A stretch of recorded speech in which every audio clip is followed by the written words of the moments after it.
And supply. Producers behaviour unit में students अभी तक हमने कर लिया है production function, that what is production function, how we can generate output with the help of various type of input, and we have also discussed about the type of time periods, that means very short run time period, short run time period and long run time period। इसके बारे में हमने study किया है, right. तो अभी जो हमने करना है शॉर्ट रन टाइम पीरियड का कंसेप्ट को लेकर ही हम स्टडी करेंगे, क्योंकि आपके सिलेबस के अकॉर्डिंगली ही हमें फोकस करना है। उसके बाद जो हमारा सबसे ज़रूरी बात जो प्रोड्यूसर्स बिहेवियर की आती है वो है प्रोड्यूसर का मेन एम क्या होता है। प्रोड्यूसर का मेन एम क्या होता है? टू मैक्सिमाइज प्रॉफिट्स को किस तरह से मैक्सिमाइज किया जा सके और किस तरह से मैक्सिमम इनकम को हम जनरेट कर सकते हैं, राइट।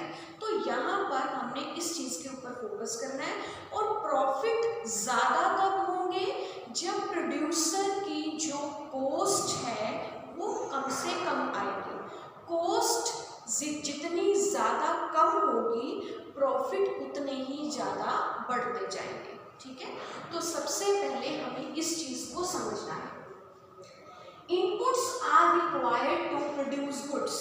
जब भी स्टूडेंट्स हमें आउटपुट चाहिए, आउटपुट का हमें प्रोडक्शन करना है, तो हम क्या करते हैं, जितने भी इनपुट्स हैं, राइट, इनपुट्स जितने भी हैं उसको हम कंबाइन करते हैं और इनपुट्स के ऊपर आने वाला जो खर्च होता है, जो इनपुट्स का खर्च होता है, जो एक्सपेंडिचर होता है, उसी को हम क्या बोलते हैं?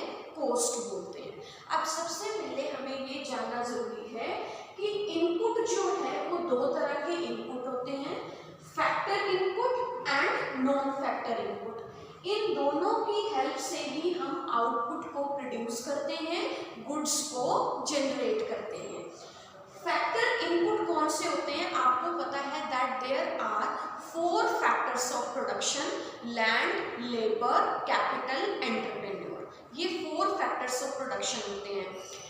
लैंड के लिए क्या कौन सा होता है? फैक्टर पेमेंट कौन सी होगी? लैंड के लिए हो गया रेंट, लेबर के लिए हो गया वेजेस, कैपिटल के लिए रेट ऑफ इंटरेस्ट और एंटरप्रेन्योर का क्या हो जाता है? प्रॉफिट। तो ये वाली जो कॉस्ट होती है, फैक्टर इनपुट की जो ये पेमेंट होती है in form of rent, wages, rate of interest and profit, that is what called cost. अब किसी भी प्रोडक्ट के जो प्राइसेस हैं वो किस तरह से सेट होते हैं कि मान लीजिए कि चौक है, डेस्क है, बोर्ड है। अब इन सब चीज़ों का जो प्राइस है वो कैसे डिसाइड होगा? अब इन सब चीज़ों को बनाने की कॉस्ट कितनी है? रेंट, लेबर एंड कैपिटल कितनी लगी हुई है? मैनेजर क्या है? मतलब जो भी बनाने का जो कॉस्ट होगी that is what called inputs, right. तो इनकी जो पेमेंट होती है उसी को ही हम क्या बोल देते हैं? कॉस्ट बोल देते हैं।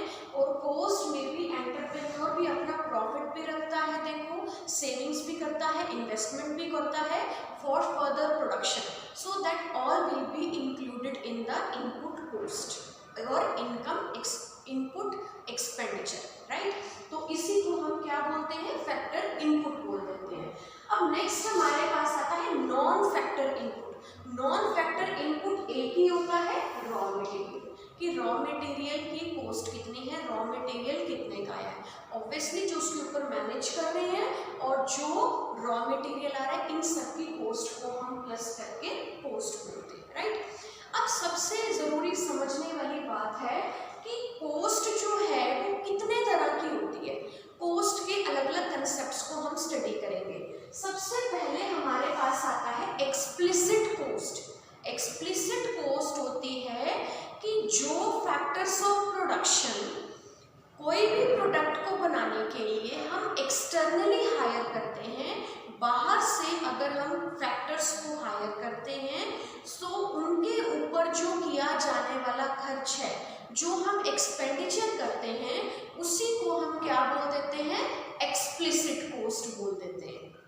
ठीक है, जैसे मान लीजिए कि हमारे पास कोई भी फैक्टर ऑफ प्रोडक्शन नहीं है, हमें फैक्टर ऑफ प्रोडक्शन चाहिए, लैंड चाहिए, तो हम क्या करते हैं, कई बार जैसे लैंड रेंट पे ले लेते हैं, राइट।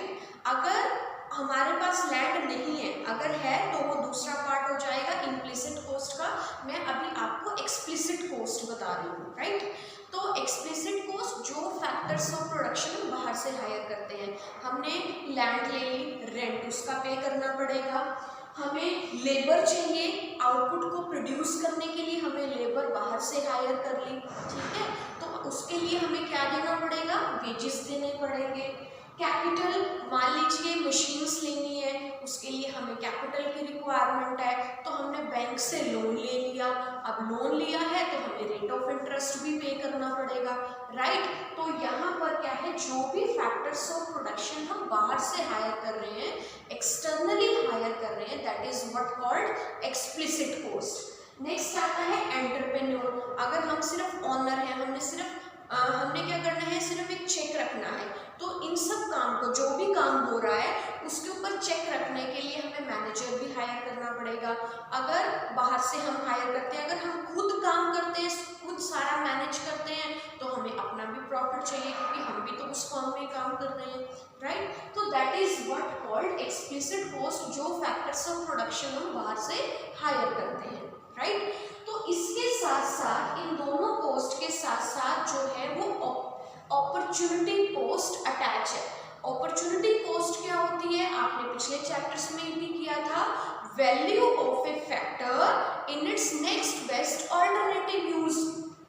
स्टूडेंट्स देखो, किसी भी तरह की हम कॉस्ट को अगर स्टडी करते हैं तो उसके पीछे अपॉर्चुनिटी कॉस्ट इंक्लूड होती है। मान लीजिए कि हम बाहर से हायर कर रहे हैं, अगर हमारे पास खुद के पास होता, लैंड होती, ठीक है, तो हम उसको कहीं रेंट पर दे देते तो हमें इनकम आती, या हम जो लैंड रेंट पर दे रहे हैं उस पर ना काम करके फर्दर किसी और को दे देते या काम कर रहे हैं, तो वो क्या है, मतलब हर एक यूज के ऊपर दूसरी ऑल्टरनेटिव यूज भी डिपेंड करता है, that is what called opportunity cost. ठीक है, कि एक यूज के पीछे बहुत सारे यूजेस जुड़े हुए हैं, लेकिन हमने उन सबको फिनिश करके जो बेस्ट ऑल्टरनेटिव था उसको चूज किया, तो नेक्स्ट बेस्ट को हमें क्या करना पड़ा, गिव अप करना पड़े। That is what called opportunity cost, कि बेस्ट को लेने के लिए जो हम नेक्स्ट बेस्ट का गिव अप कर रहे हैं, तो that is what called opportunity cost.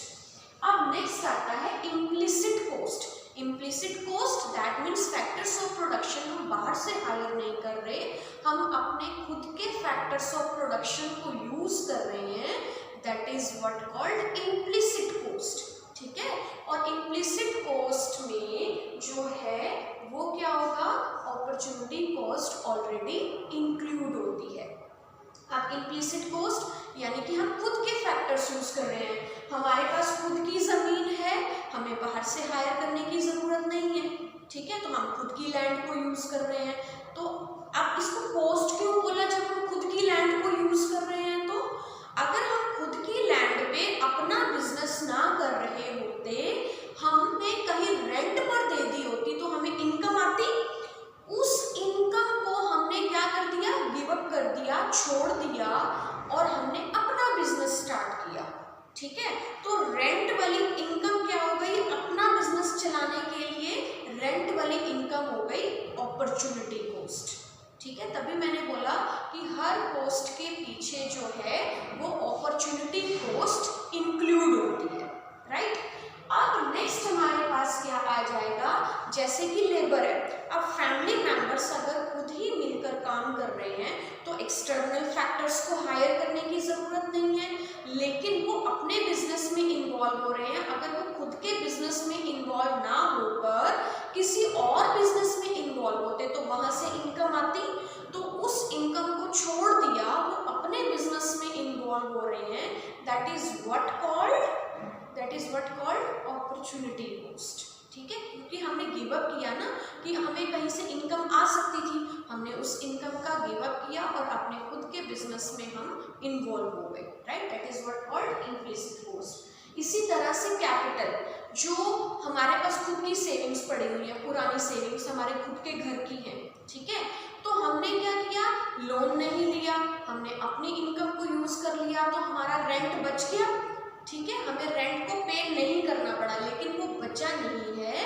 अगर हमारा बैंक में डिपॉजिट रहता तो हमें रेट ऑफ इंटरेस्ट मिलता, ठीक है, तो हमें क्या करना पड़ा, हमने उसको गिव अप कर दिया, राइट। तो इसीलिए उसको हम क्या बोल देते हैं, अपॉर्चुनिटी कॉस्ट, जो हमने गिव अप किया है नेक्स्ट बेस्ट ऑल्टरनेटिव के लिए, हमने अपने ही बिजनेस में उसको इन्वेस्ट किया, राइट। अब नेक्स्ट आता है, अब ये एक्सप्लिसिट कॉस्ट और इम्प्लिसिट कॉस्ट। जब हम दोनों तरह की कॉस्ट, देखो जब हम एक बिजनेस चला रहे हैं तो हमें कुछ फैक्टर्स ऑफ प्रोडक्शन बाहर से हायर करना पड़ता है, कुछ फैक्टर्स ऑफ प्रोडक्शन हम खुद के यूज करते हैं। तो दोनों के जो फैक्टर्स ऑफ प्रोडक्शन है, एक्सटर्नल प्लस इंटरनल फैक्टर्स को जब हम यूज करते हैं और उनके ऊपर जो किया गया खर्च है, अगर हम दोनों को प्लस कर देते हैं तो हमारे पास क्या आ जाती है, टोटल कॉस्ट आ जाती है। इसी तरह से अपॉर्चुनिटी कॉस्ट का कंसेप्ट आपको समझ में आ गया कि बेस्ट लेने के लिए जो हम नेक्स्ट बेस्ट का गिव अप करते हैं, that is it's opportunity cost. उसके बाद नेक्स्ट हम करते हैं सेलिंग कॉस्ट। सेलिंग कॉस्ट क्या होता है कि सेल करने के लिए जो एक्सपेंडिचर किया जाता है, जो खर्च किया जाता है, लाइक एडवर्टीजमेंट कॉस्ट, अपने प्रोडक्ट की प्रमोशन के लिए जो कॉस्ट, जैसे एडवर्टीजमेंट टीवी पर आती है, बड़े बड़े बैनर्स लगते हैं, पैम्पलेट्स को हम डिस्ट्रीब्यूट करते हैं ऐड करने के लिए, अपने प्रोडक्ट की प्रमोशन के लिए, that is what called selling cost, ठीक है। प्रोडक्शन कॉस्ट क्या होती है, प्रोडक्शन कॉस्ट वही होती है जो फैक्टर्स ऑफ प्रोडक्शन हम हायर करते हैं, तो इसी को हम क्या बोल देते हैं, प्रोडक्शन कॉस्ट बोल देते हैं। अब स्टूडेंट्स देखो, एनवायरनमेंट से रिलेटेड भी हम क्या करेंगे, उसका वो हम करें सोशल कॉस्ट। देखो जैसे हमने कोई भी प्रोडक्ट का प्रोडक्शन किया, ठीक है, अब प्रोडक्शन कर रहे हैं तो उसमें से जो हम फैक्ट्री लगाई है उसमें से कुछ पोल्यूशन भी इमिट हो रहा है, हार्मफुल केमिकल्स भी इमिट हो रहे हैं, रिवर में हो रहे हैं या लैंड के ऊपर जा रहे हैं या एयर में मिक्स हो रहे हैं, तो उस प्रोडक्शन की वजह से वो जो हार्मफुल केमिकल्स रिलीज हो रहे हैं उसकी वजह से जो कॉस्ट सोसाइटी को बियर करनी पड़ती है और जो कहीं पर भी काउंट नहीं होती है, लोगों को लंग्स की प्रॉब्लम हो जाती है, नॉइस की इतनी ज़्यादा प्रॉब्लम हो जाती है, तो वो कॉस्ट जो है कहीं पर भी काउंट नहीं होती है, लेकिन प्रोडक्ट को जनरेट करने के लिए सोसाइटी बियर करती है, that is what called social cost, ठीक है। इंडस्ट्रीज लगी हुई हैं, इतने व्हीकल्स चल रहे हैं, ट्रांसपोर्टेशन का खर्चा हो रहा है, तो वो क्या है, अब ये सारी चीज़ें जो एक अनबैलेंस हो रहा है, मेंटल प्रेशर में जा रहे हैं, तो ये सारी चीज़ें कौन सी होती हैं, इन सब को हम बोलते हैं सोशल कॉस्ट, राइट। तो ये थे आपके कॉस्ट के कंसेप्ट स्टूडेंट्स। अब नेक्स्ट हम आते हैं short term cost and shapes of cost curves. अब शॉर्ट टर्म टाइम पीरियड आपको पता है, short term time period is that time period in which some factors are fix, कुछ फैक्टर्स फिक्स होते हैं एंड सम आर वेरिएबल, कुछ factors जो होते हैं वेरिएबल होते हैं, जैसे हमने प्रोडक्शन वाले चैप्टर में किया, लॉ ऑफ वेरिएबल प्रोपोर्शन हमने किया था कि एक फिक्स के ऊपर वेरिएबल फैक्टर्स को हम कंबाइन करते जाते हैं। तो शॉर्ट टर्म टाइम पीरियड वो टाइम पीरियड होता है जिसमें कुछ फैक्टर्स फिक्स होते हैं, कुछ फैक्टर्स जो है वो वेरिएबल होते हैं, और अगर हमें आउटपुट को रेज करना है तो सिर्फ और सिर्फ वेरिएबल फैक्टर्स को ही रेज करके हम आउटपुट को और ज़्यादा प्रोड्यूस कर सकते हैं, राइट। तो जो अब देखो शॉर्ट टर्म में जैसे मैंने आपको बताया कुछ फैक्टर्स फिक्स होते हैं, कुछ फैक्टर्स जो हमारे पास वेरिएबल होते हैं। अब जो ये फिक्स्ड फैक्टर्स हैं, फिक्स हैं, अब जैसे मान लीजिए रेंट है, चाहे आप उस पर प्रोडक्शन करो या ना करो, आपकी कंपनी की कॉस्ट या इंडस्ट्री की कॉस्ट या फर्म की कॉस्ट आएगी ही आएगी, ठीक है। और जो लेबर आपने परमानेंट हायर किए हुए हैं उनका खर्चा तो आपको देना ही बढ़ेगा, चाहे कंपनी चल रही है चाहे नहीं चल रही है। तो इस तरह के जो खर्चे होते हैं उसको हम क्या बोलते हैं, टोटल फिक्स्ड कॉस्ट बोलते हैं। यानी टोटल कॉस्ट के दो concept, total fixed cost plus total variable cost. और जो फिक्स्ड कॉस्ट है उसको हम सप्लीमेंट्री कॉस्ट भी बोलते हैं, यानी कि जो एक्स्ट्रा कॉस्ट होती है, ओवरहेड कॉस्ट भी बोलते हैं और इनडायरेक्ट कॉस्ट भी बोलते हैं। ठीक है, तो आपने याद रख लेना है। और ये है सारा फिक्स्ड कॉस्ट का। फिक्स्ड कॉस्ट को हम इन नामों से जानते हैं। ठीक है, और जो वेरिएबल कॉस्ट है, वेरिएबल कॉस्ट कौन सी होती है, which increase with increase in the level of output. ये कॉस्ट ऐसे बढ़ती है जैसे जैसे आपका आउटपुट रेज हो रहा है वैसे वैसे ये कॉस्ट भी बढ़ती जाएगी। अगर आपका आउटपुट नहीं हो रहा, आउटपुट जीरो है, तो ये भी वेरिएबल कॉस्ट भी क्या हो जाएगी, जीरो हो जाएगी। से एक एग्जांपल लेके देखते हैं। जैसे मान लीजिए ये आउटपुट है, ठीक है, यहाँ पर मैंने लिख दिया टोटल फिक्स्ड कॉस्ट और यहाँ पर मैंने लिख दिया टोटल वेरिएबल कॉस्ट, और ये हो गई टोटल कॉस्ट। और टोटल कॉस्ट आपको पता है कैसे निकालेंगे, total fixed cost plus total variable cost. ठीक है, तो ये हमारे पास फॉर्मूला है टोटल कॉस्ट निकालने का। सपोज आउटपुट जीरो है, जब आउटपुट जीरो है 1 2 3 4 5, ठीक है, हमने ये आउटपुट ले लिया। चाहे आउटपुट जीरो है चाहे आउटपुट मैक्सिमम है, जो टोटल फिक्स्ड कॉस्ट है से 10 रुपीज आ रही है टोटल फिक्स्ड कॉस्ट, तो वो हर यूनिट पर क्या रहेगी, वो हर यूनिट पर 10 रुपीज ही रहेगी। चाहे आप आउटपुट जीरो करो चाहे आउटपुट मैक्सिमम है, टोटल फिक्स्ड कॉस्ट आपकी हमेशा फिक्स रहेगी। और टोटल वेरिएबल जो ये वो खर्चा है जो आपको पे करना ही पड़ेगा, चाहे आप अपनी बिजनेस में प्रोडक्शन करते हैं या नहीं करते हैं, रेंट आपको देना ही पड़ेगा। जो एक फिक्स अमाउंट में परमानेंट लेबर की वेजेस हैं वो आपको पे करनी पड़ेगी। जो आपका बेसिक खर्चा है वो तो आएगा ही आएगा, उसको आप जहां मर्जी से मैनेज करो, तो ये होता है फिक्स्ड कॉस्ट। और दूसरी होती है total variable cost. It is that type of cost which increase in the level of output. अगर आउटपुट जीरो है तो वेरिएबल कॉस्ट भी जीरो हो जाएगी। अब आउटपुट बढ़ रहा है तो ये भी बढ़ रही है, 8 हो गया, ठीक है, ये हमारे पास 10 हो गया, से ये 14 हो गया, ये 16 हो गया, राइट, ये 20 हो गया। तो इस तरह से जैसे जैसे आउटपुट बढ़ रहा है टोटल वेरिएबल कॉस्ट भी हमारी रेज होती जाएगी। अब टोटल कॉस्ट कैसे निकालोगे, जब आप इनको प्लस करोगे, ये फॉर्मूला वही total fixed cost plus total variable cost. Fixed cost 10 plus 0 10, यहाँ पर क्या आ जाएगा 18, यहाँ पर क्या आ जाएगा 20, यहाँ पर क्या आ जाएगा 24, और ये प्लस करोगे 10 प्लस 16, ये आपका आ जाएगा 26, ये कितना आ जाएगा। तो ये क्या है कि टोटल कॉस्ट को आप इस तरह से निकाल सकते हो। ठीक है, अब नेक्स्ट हमारे पास आता है, ये तो हमने शेड्यूल फॉर्म में कर लिया, राइट। अब उसके बाद हम करेंगे इसका डायग्रामेटिक प्रेजेंटेशन। डायग्रामेटिक देखो किस तरह से करेंगे। सबसे पहले हम देखते हैं total fixed cost. Total fixed cost students कैसे देखेंगे हम, देखो यहाँ पर मैं ले रही हूँ एक्स एक्सिस और इस तरफ मैं ले रही हूँ वाई एक्सिस। ये है आउटपुट, एक्स एक्सिस की साइड में ले रही हूँ आउटपुट, कि जैसे जैसे आउटपुट बढ़ेगा टोटल फिक्स्ड कॉस्ट कितनी आने वाली है। सबसे पहले हम टोटल फिक्स्ड कॉस्ट लेंगे, ठीक है।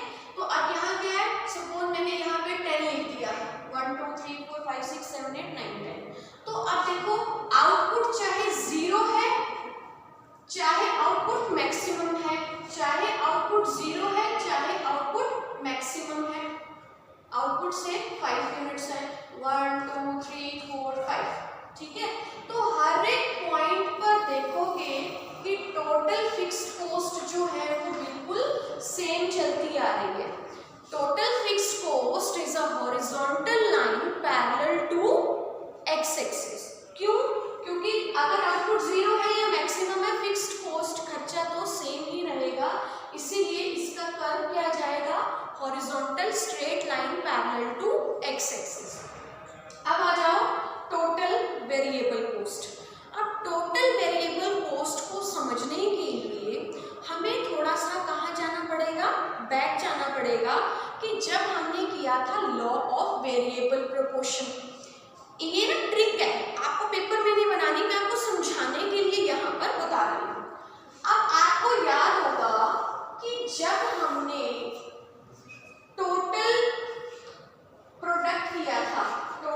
इफेक्ट, ठीक है, लॉ ऑफ वेरिएबल प्रोपोर्शन। मैं यहाँ पर प्रोडक्शन का बना रही हूँ, टीपी लिखा है मैंने यहाँ पे, ध्यान रख लेना, टोटल प्रोडक्शन मैंने लिखा है, और यहाँ पर क्या आ जाएगा, आउटपुट आ जाएगा।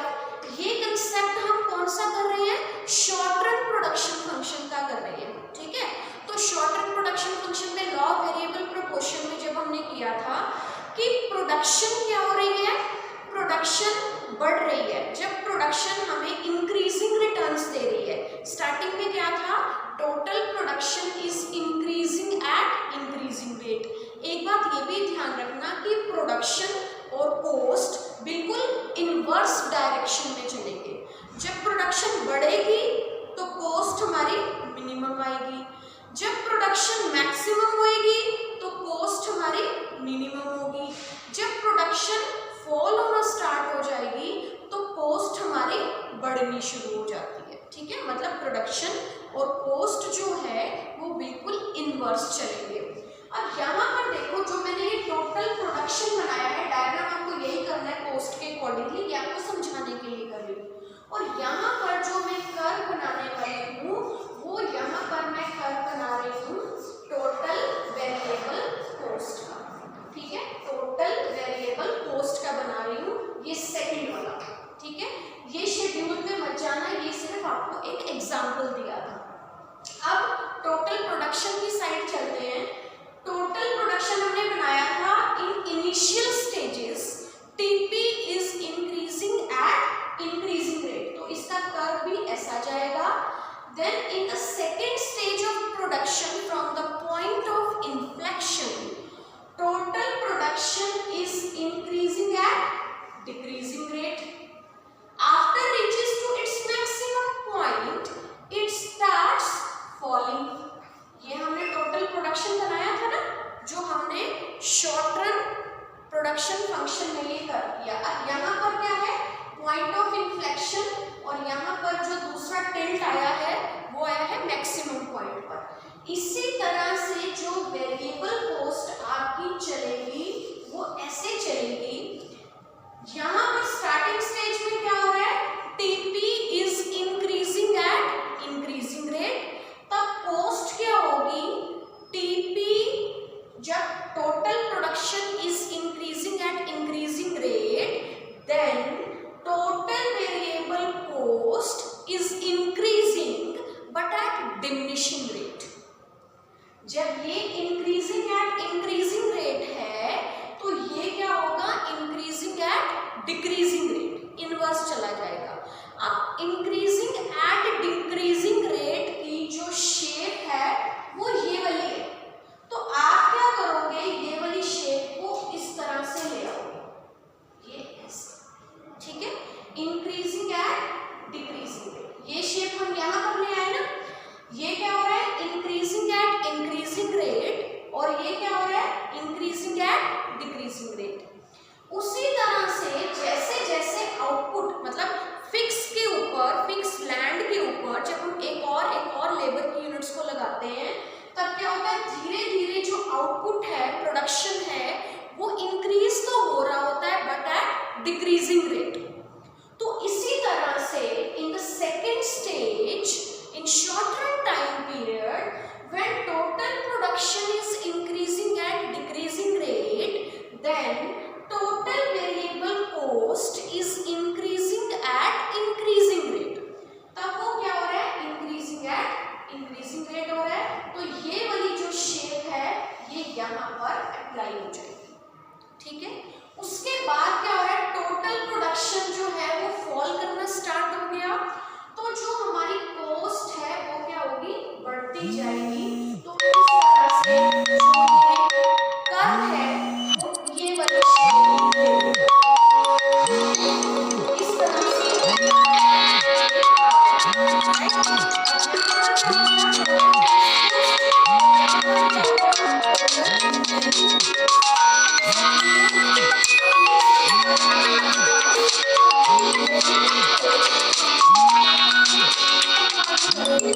अब दोनों को कंबाइन जब करेंगे हम तो क्या हो जाएगा, ये देखो आउटपुट और ये हमारे तीनों तरह की कॉस्ट हमारे पास आ जाएगी, total fix cost, total variable cost and total cost. ठीक है, तो यहाँ पर ये क्या आ जाएगा, फिक्स्ड कॉस्ट, ये टोटल फिक्स कॉस्ट हो गई हमारे पास। देन टोटल वेरिएबल कॉस्ट, देखो ये वाली शेप आई, ये वाला आपने डायग्राम नहीं बनाना है, ये आपको समझाने के लिए बताया है, ये प्रोडक्शन वाला है, ये कॉस्ट वाला है। ठीक है, उसके बाद क्या होगा, ये शेप टोटल वेरिएबल कॉस्ट की इस तरह से चली जाएगी। देखो स्टार्टिंग में मैंने ये वाली शेप ली है। ठीक है, उसके बाद इन दोनों कर्व्स को जब हम कंबाइन करेंगे तो हमारे पास क्या आ जाएगा, टोटल कॉस्ट आ जाएगा। और टोटल कॉस्ट का ग्राफ देखो, टोटल वेरिएबल कॉस्ट में सिर्फ 10 बढ़ता जाएगा, यानी कि जो डिफरेंस ये वाला होगा टोटल फिक्स्ड कॉस्ट का पैरेलल ये वाला डिफरेंस होगा, वो यहीं पर स्टार्ट होगा। और जो टोटल कॉस्ट है जीरो लेवल ऑफ आउटपुट पर अगर 10 आ रही है, टोटल कॉस्ट अगर जीरो लेवल ऑफ आउटपुट पर 10 आ रही है, तो दैट मीन्स ये वाली जो कॉस्ट है ये टोटल फिक्स कॉस्ट होगी। इसीलिए ये 10 से यहाँ से स्टार्ट होगा और ये कॉस्ट चली गई टोटल कॉस्ट, बिल्कुल इसके पैरेलल ही जाएगा। ठीक है जी, तो यहाँ पर ये हमारा टॉपिक फिनिश होता है। राइट स्टूडेंट्स, तो ये total fix cost, total variable cost कैसे आई ये मैंने आपको बता दिया। और टोटल कॉस्ट कर्व जो है हमेशा कहाँ से स्टार्ट होगा, वाई एक्सिस से ही स्टार्ट होगा। वाई एक्सिस से क्यों स्टार्ट होगा, because it is a combination of total fix cost and total variable cost. Okay.